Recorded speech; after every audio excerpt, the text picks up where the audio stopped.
looked nervous but determined. "Mom," she said quietly, "I want to help more. I know I messed up, but can I try to be better? For Ethan, and for us." Tears welled up in my eyes.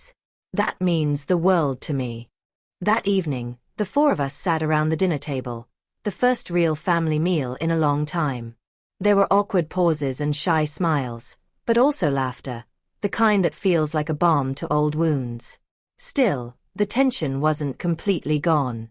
One night, Lisa pulled me aside. "I'm scared, Mom," she admitted. "Scared this won't last. That the anger will come back and we'll be right where we started." "I'm scared too," I said honestly. "But healing isn't a straight line. We'll stumble. We'll hurt. But we have to keep trying." Emily chimed in later. "I don't want to lose Ethan anymore. Not like before." I hugged them tight. "None of us want that. We have a chance to make things right. And that starts with us, all of us, choosing love over resentment. It won't be easy. It won't be perfect. But for the first time in months, I believe we might just get there." Update 4. Just as things seemed to be looking up, life reminded us that healing isn't a straight path. 2 nights ago, Ethan came down with a high fever. His little body was burning up, and I could see the worry in Lisa and Emily's eyes as they hovered around him. For the first time in a long while, they both wanted to be there, not out of obligation, but because they genuinely cared. Lisa sat with a cold compress on Ethan's forehead, whispering soothing words, while Emily read his favorite storybook, her voice soft and steady. But then, as the night stretched on, old wounds started bleeding through the cracks. Lisa snapped at Emily over a simple mistake. Emily had knocked over a glass of water on the kitchen counter.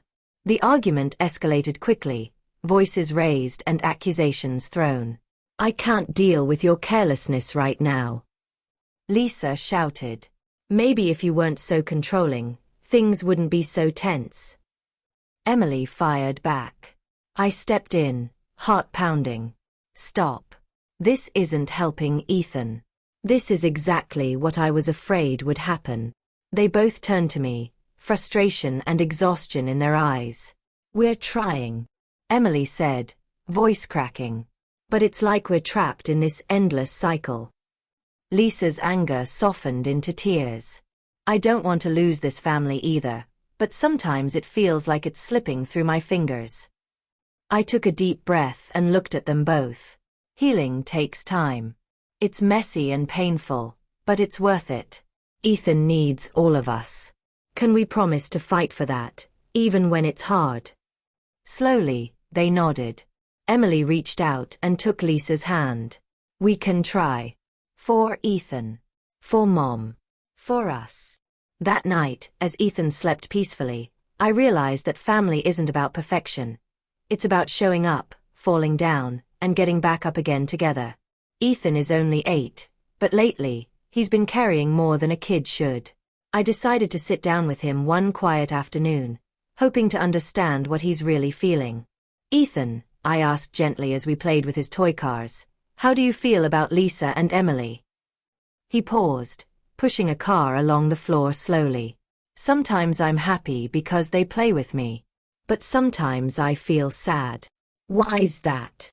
I encouraged. He looked up, eyes wide and honest. "Because sometimes they don't come when I call. Like when I was sick. I felt alone. And that made me scared. My heart broke." "I'm so sorry you felt that way, sweetheart. You're not alone. We all love you." He gave a small smile, but it didn't reach his eyes. "Do you want them to stay?" I asked. He nodded quickly. "I want us to be a family." I hugged him tight. "We're going to try, Ethan. We're going to work on this together." That evening, I watched Ethan and his sisters playing a board game, laughing together. It was messy, chaotic, imperfect, but it was family. And for now, that was enough. After talking with Ethan, Lisa and Emily seemed more determined to change. Not just for me, but for him. The next morning, Lisa woke Ethan up with pancakes shaped like dinosaurs, one of his favorites. His face lit up in a way that made my heart ache with relief and hope. See. I'm trying, Lisa said shyly when I caught her smiling at Ethan across the table.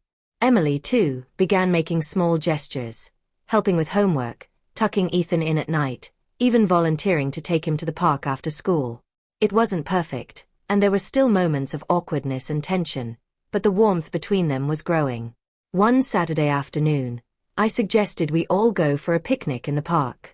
The girls exchanged uncertain glances but agreed. Sitting on the blanket under the wide blue sky, Ethan told a goofy story that had all of us laughing until tears streamed down our faces. In that moment, I saw the family we'd been missing, the real one, not the fractured version haunted by the past. Later, Lisa pulled me aside. Thank you for pushing us, Mom. I didn't realize how much I needed to be part of this. Emily nodded. Me too. I want to be a sister Ethan can count on. I squeezed their hands. We still have a long way to go, but today was a good start. Ethan curled up in my lap, tired but happy. I love you guys, he said softly. I love you too, buddy, I whispered.